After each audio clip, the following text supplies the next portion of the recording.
Haleluya. Shalom. Selamat pagi Bapak Ibu yang dikasihi Tuhan. Pagi hari ini kita hadir di tempat yang mulia ini.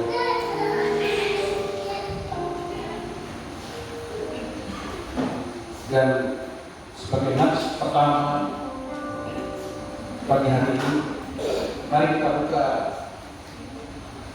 Kejadian 2 ayat 7.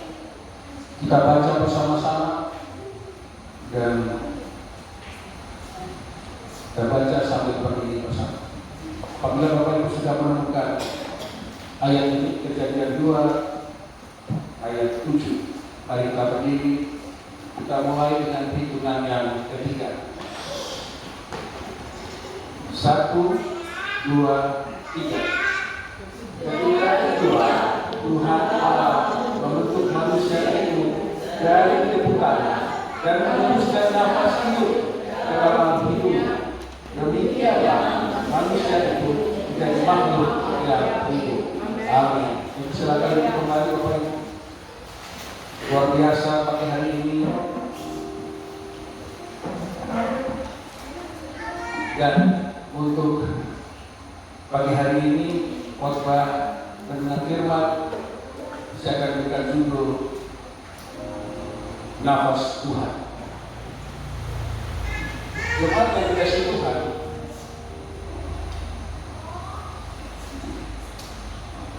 saya sebagai seorang yang bekerja di lingkungan kesehatan seperti yang disaksikan tadi oleh WL, itu hampir 50 tahun sejak saya menjadi mahasiswa kedokteran, sehingga setiap penyampaian firman Tuhan ini ada pengaruh dalam profesi, dalam latar belakang saya, yang selalu erat kaitannya dengan masalah kesehatan, masalah tubuh manusia, anatomi manusia, penyakit, biologi manusia, akan menyertai dalam setiap renungan firman yang akan saya sampaikan. Barangkali ini adalah kekayaan dari firman Tuhan dan akan memberikan peneguhan bagi jemaat tentang kasih anugerah Tuhan melalui kesehatan, penyakit, dan apa yang ada di dalam kehidupan kesehatan kita. Jemaat yang dikasihi Tuhan, saya akan bertanya kepada Bapak Ibu, kapan Bapak Ibu merasakan ada hadirat Tuhan di sepanjang hidup Bapak Ibu? Hadirat face to face,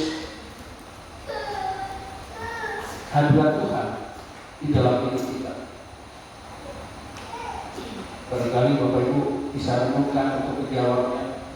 Setiap orang mungkin menjawabnya satu dengan yang lain pasti berbeda. Tetapi Bapak Ibu, untuk menjawab ini, saya akan bersaksi. Dan kesaksian ini betul-betul kesaksian yang paling baru. Bahkan istri saya belum bisa beritahu tentang kesaksian ini. Ketika itu dalam perjalanan penerbangan dari Abu Dhabi ke Jakarta pada awal Januari 2025, dan tengah malam di atas 30-40 ribu kaki atau sekitar 9 sampai 10 ribu meter dari permukaan laut, di dalam pesawat itu Bapak Ibu ada goncangan yang cukup besar, ada turbulensi, dan saya kaget dan saya terbangun. Istri dan 2 anak saya tidur, waktu itu gelap. Dan turbulensi ini saya rasakan begitu besar, sehingga saya terbangun. Tadi saya lihat orang di kiri kanan saya banyak masih tidur, tidak tahu siapa yang bangun. Tapi saya waktu itu betul-betul terbangun, rasa kaget, rasa cemas. Bayangkan di sekian ribu meter, kalau jatuh sudah habis. Dan saya hanya perlahan berkata, Tuhan Yesus tolong saya. Dan ini yang Tuhan selalu ajar saya melalui Matius 15 ayat 25 yang sering jadi kesaksian saya tentang langkah seluruh Indonesia. Dan saya hanya menarik nafas saja, kemudian saya menutup mata. Dalam tarikan nafas saya, Bapak Ibu, ada suara kecil sekali. Tarik nafasmu dalam-dalam. Tarik nafasmu dalam-dalam. Ketika itu, saya langsung menarik nafas dalam-dalam 3 kali. Saya menggunakan masker, Bapak Ibu. Kalau naik pesawat, saya biasanya menggunakan masker untuk mencegah kedinginan. Dan di sini saya merasakan kehangatan. Dan tidak lama, saya merasakan sebuah kedamaian, sebuah ketenangan yang luar biasa. Turbulensi masih terjadi, Bapak Ibu. Turbulensi, goncangan masih terjadi. Dan saya berdiam, dan akhirnya saya menemukan ayat ini, Kejadian 2 ayat 7. Nafas. Itulah bukti otentik dari kehadiran Tuhan. Dan saya menangis. Dan akhirnya saya paksakan tidur walaupun turbulensi terjadi. Tetapi rasa tenang, ada hadirat Tuhan, itu berbeda. Haleluya. Haleluya. Bapak Ibu, kita bernafas sehari-hari biasa-biasa saja. Kadang-kadang itu kita tanpa sadar. Kami coba Bapak Ibu kalau berhenti bernafas, menahan nafas 1 menit, 2 menit, 3 menit. Seakan-akan oksigen di dalam paru-paru kita ini rendah dan merasa sesak. Disitulah manusia hidup tidak bisa tanpa nafas. Nafas adalah sesuatu yang dibutuhkan manusia setiap makhluk hidup. Bahkan pencetak rekor yang bisa menahan nafas itu hanya bisa sampai 24 menit, Bapak Ibu. Setelah itu dia menyerah. Sebab dengan bernafas kita menghisap oksigen untuk tubuh kita. Kita secara jasmani kita perlu bernafas, sebab itu kebutuhan jasmani kita, kebutuhan primer. Jemaat yang dikasihi Tuhan, pagi hari ini mari kita renungkan betapa kasih anugerah itu. Tuhan yang ajaib, Tuhan yang luar biasa bagi kita. Tanpa nafas Tuhan, manusia mula-mula hanya tanah, debu yang kotor, yang fana, yang tidak ada arti apa-apa. Mazmur 103 ayat 14. Bahwa kita adalah debu. Ketika ada badai, ketika ada angin, debu itu hilangkan. Tapi ketika nafas Tuhan, roh Tuhan dihembuskan di dalam bahasa Ibrani nisma, maka manusia menjadi makhluk hidup, memiliki nyawa yang disebut sebagai nefes di dalam bahasa Ibrani. Dan nefes ini ditiupkan oleh Tuhan untuk menjadi identitas spesifik Tuhan bagi manusia. Dan akhirnya manusia itu memiliki nyawa, memiliki roh atau ruah atau pneuma di dalam bahasa Yunani. Luar biasa. Bapak Ibu yang dikasihi Tuhan, ketika roh masuk, maka di dalam tanah itu mengalirlah darah, terbentuklah tulang, terbentuklah daging, terbentuklah organ-organ tubuh, jantung, paru, ginjal. Serentak, serentak. Wow, kita tidak bisa bayangkan kejadian ini. Dari sesuatu yang fana, akhirnya memperoleh nafas Tuhan menjadi suatu kehidupan. Inilah proses yang maha ajaib. Dari tidak ada menjadi ada. Yang menjadi ciri khas utama kemahakuasaan Tuhan yang disebut creatio ex nihilo. Ingat Bapak, itulah kemahakuasaan Tuhan. Bukan sulap, bukan magic, bukan sihir. Dan lebih sebelumnya di Kejadian 1 ayat 26, Tuhan sudah mendesain manusia bagaimana yang nanti akan Tuhan ciptakan Tuhan bentuk. Tuhan telah tetapkan segambar dan serupa. Wow. Segambar dan serupa. Begitu indah dan luar biasa. Tuhan menciptakan manusia yang begitu kompleks, namun selesai dalam waktu yang ringkas. Dan di dalam manusia itu Tuhan masukkan identitas, masukkan DNA, masukkan atribut Tuhan, dan menyatu di dalam manusia yang berbeda, berbeda dengan makhluk ciptaan yang lain. Amin. Sehingga Mazmur 139 ayat 14a,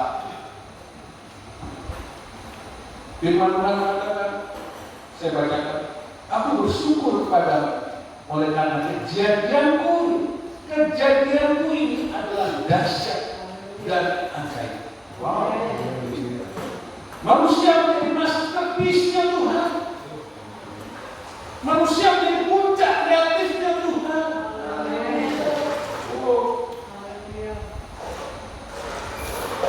Jemaat yang kasih Tuhan, kata membentuk pencipta di dalam bahasa Ibrani adalah yatsal. Artinya memberi bentuk atau membentuk, seperti yang dilakukan oleh tukang periuk atau penjunan. Dan tukang periuk ini adalah tukang periuk yang maha ajaib, maha pandai membentuk ciptaannya. Dan melakukan apa saja dia lakukan seperti yang dia kehendaki.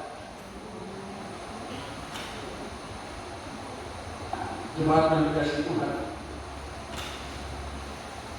proses penciptaan yang begitu ringkas tetapi detail, semata-mata hanya untuk mendukung representatif Allah di dunia ini, untuk mengundang kekuasaan.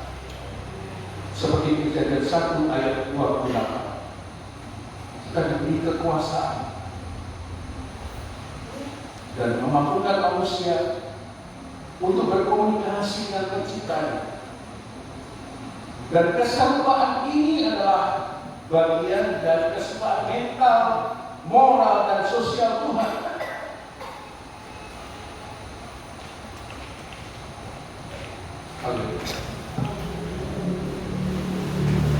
Jadi kekuasaan yang diberikan kepada kita adalah kekuasaan untuk kemuliaan Tuhan. Sehingga kita diciptakan demikian kompleksnya. Kita jumpai di surat Yesaya 43 ayat 7. Setiap orang yang disebut dengan namaku, yang diciptakan untuk kemuliaanku, yang telah kubentuk dan yang telah kujadikan. Jadi tanda serunya Bapak Ibu, manusia memang berkuasa, tapi berkuasa hanya untuk kemuliaan Tuhan. Jadi manusia diciptakan sebagai makhluk penyembah.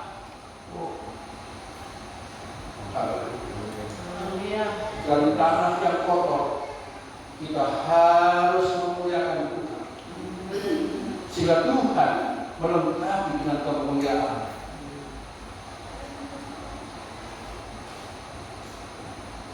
Itulah secara ringkas proses penciptaan manusia yang diawali dengan hembusan hayati dari nafas Tuhan.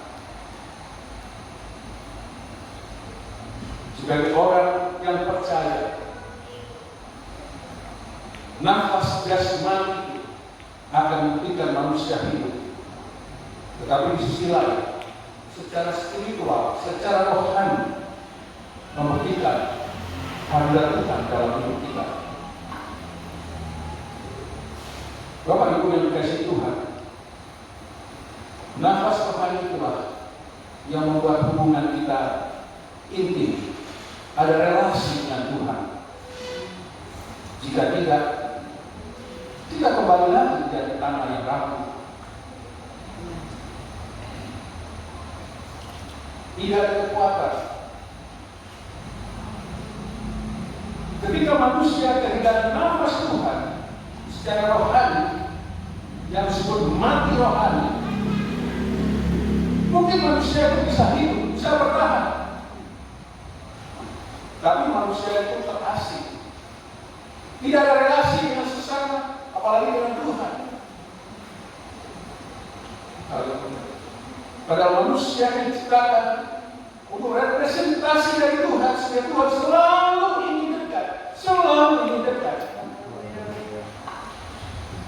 Jadi kadang-kadang manusia tidak mau membukakan hatinya. Tuhan menunggu di luar pintu, Tuhan tidak mengetok pintunya. Jadi manusia masih cuek. Tapi begitu manusia mengalami kesulitan, barulah manusia berseru-seru.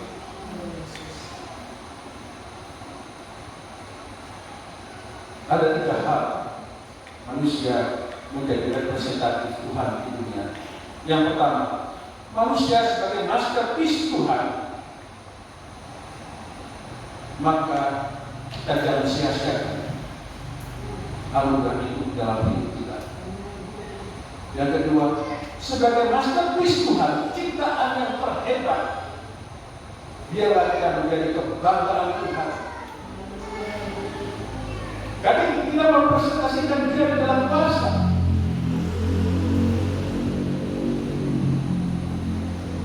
Kita menjadi duta besar luar biasa dari Tuhan, duta besar dari surga di atas dunia yang fana ini. Dan ketiga, sebagai masterpiece Tuhan untuk menyampaikan kasih, karena kasih adalah identik dari Tuhan yang sudah sebenarnya sudah dimasukkan di dalam tubuh kita pada saat nafas Tuhan dihembuskan, sehingga mewujudkan kita sebagai manusia berkarakter ilahi atau yang disebut sebagai Christ image. Nah, Christ image ini harusnya menjadi identitas kita sebagai anak-anak Tuhan yang kemudian diimpakasikan, dicontohkan, diberikan pada orang di sekitar kita yang tidak kenal Tuhan. Haleluya. Haleluya. Ketika saya belajar firman ini, wah, luar biasa. Saya sebagai seorang dokter saja tidak bisa kuasa memahami bagaimana proses penciptaan Tuhan, nafas Tuhan, sampai bagaimana saya yang punya kafir bisa diizinkan melayani Tuhan di atas mimbar ini.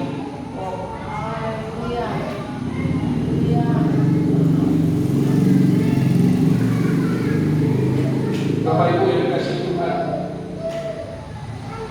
kembali tentang nafas Tuhan. Ketika nafas Tuhan dihembuskan pada saat yang sama, pula firman Tuhan itu diberitakan. Mengapa? Karena nafas dan firman itu berasal dari sumber, yaitu dari mulut Tuhan atau stoma.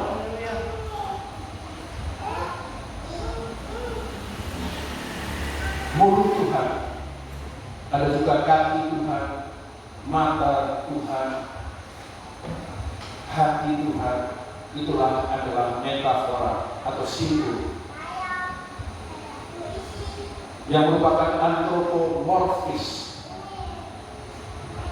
Antropos adalah Manusia logis adalah bentuk bagaimana manusia yang mengenal Tuhan sesuai dengan bentuk-bentuk yang manusia pikirkan.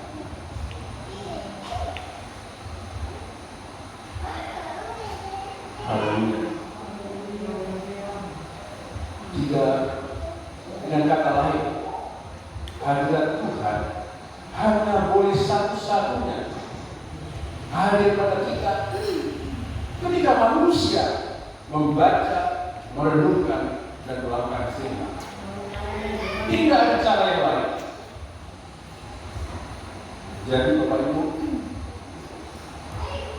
bersyukur Bapak Ibu bisa hadir pagi hari ini. Dari rahasia firman Tuhan yang luar biasa.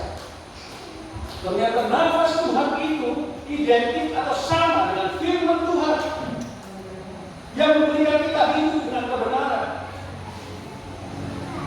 Matius 4 ayat 4, saya akan bacakan. Tetapi Yesus menjawab, ada tertulis manusia hidup bukan dari roti saja, tetapi dari setiap firman yang keluar dari mulut Allah. Kita bertangan Tuhan Yesus. Dari mulut Allah ini keluar firman yang menghidupkan, keluar firman yang memberi nafas hidup kita.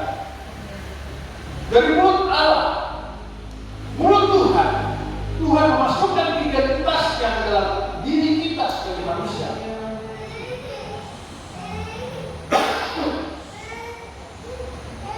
Dalam 2 Timotius 3 ayat 16. Kalau dalam terjemahan baru disebutkan adalah yang bisa ditampilkan segala tulisan yang diilhamkan atau diinspirasikan. Tetapi setelah kita pelajari dari terjemahan yang lain di New International Version Montgomery atau Alkitab yang mudah dibaca atau Alkitab yang terbuka, ternyata diilhamkan kita pada bagian nafas Tuhan. All Scripture is a good breath. Wow. Nah. Untuk apa? It means righteousness, untuk koreksi mendidik kita. Haleluya. Jadi nafas Tuhan itu bagi kehidupan kita. Tujuannya apa Bapak Ibu? Untuk kebenaran. Bagi mereka yang mengaku anak Tuhan, yang bernafas, yang membaca firman, tetapi jika tidak ada kebenaran, berarti dia mati roh. Disitulah melalui nafas Tuhan, Tuhan menginjili kita secara pribadi. Tuhan secara melakukan pemulihan pribadi pada kita.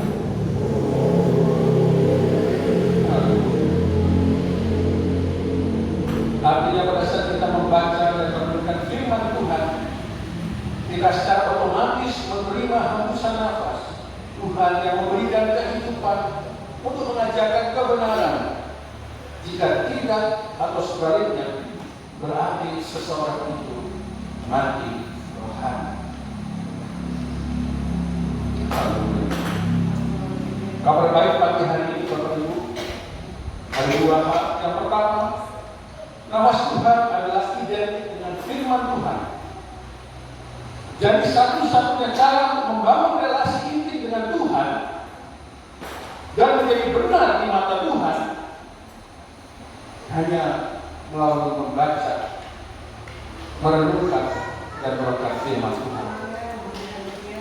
Yang pertama. Yang kedua, kabar baik pagi hari ini Bapak Ibu, manusia dibentuk dari tanah. Jadi sehebat apapun manusia itu rapuh dan kotor. Tetapi hanya karena roh Tuhan, manusia berubah menjadi ciptaan yang mulia. Haleluya. Jemaat yang dikasihi Tuhan Yesus Kristus, manusia ciptaan Tuhan yang mulia.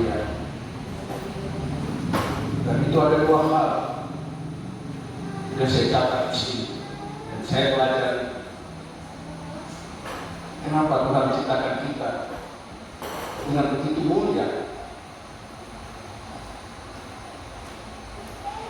Yang pertama karena kita inginkan Tuhan untuk melakukan hubungan intim dengan Tuhan. Sekalipun pada masa Adam dan Hawa manusia jatuh ke dalam dosa, tapi Tuhan melalui anaknya yang pagi hari ini akan kita peringati akan menebus dosa-dosa. Tuhan begitu mengasihi kita. Tuhan begitu interest perhatian kepada manusia. Sekalipun manusia jatuh di dalam dosa,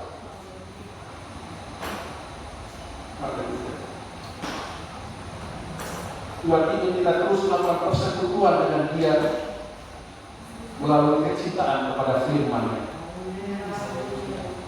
Dan yang kedua, sebagai ciptaan yang mulia, Tuhan menjadikan kita sebagai duta besar luar biasa, menjadi kuasa. Agar kita mengalami kuasa itu dengan rasa takut akan Tuhan,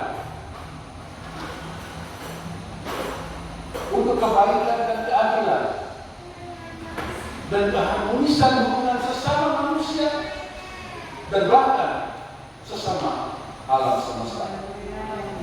Haleluya. Haleluya. Haleluya. Akhir dari pemberitaan firman ini, Bapak Ibu, ketahuilah bahwa nafas Tuhan ini adalah kasih anugerah Tuhan.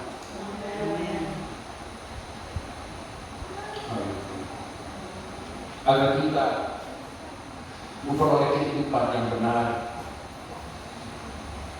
melalui penginjilan firman-Nya dan melalui pemuritan dari Tuhan. Haleluya. Haleluya.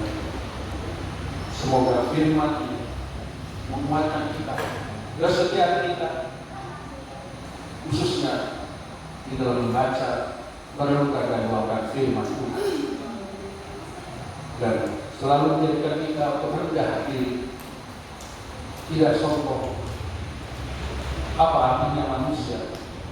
Kita cuma tanah, debu yang kotor, yang fana. Sehebat-hebatnya daging kita, Bapak Ibu, daging ini berasal dari tanah. Haleluya. Oleh karena itu daging kita fana juga. Baiklah, Imus, silakan tampil depan untuk menyanyikan lagu mengenai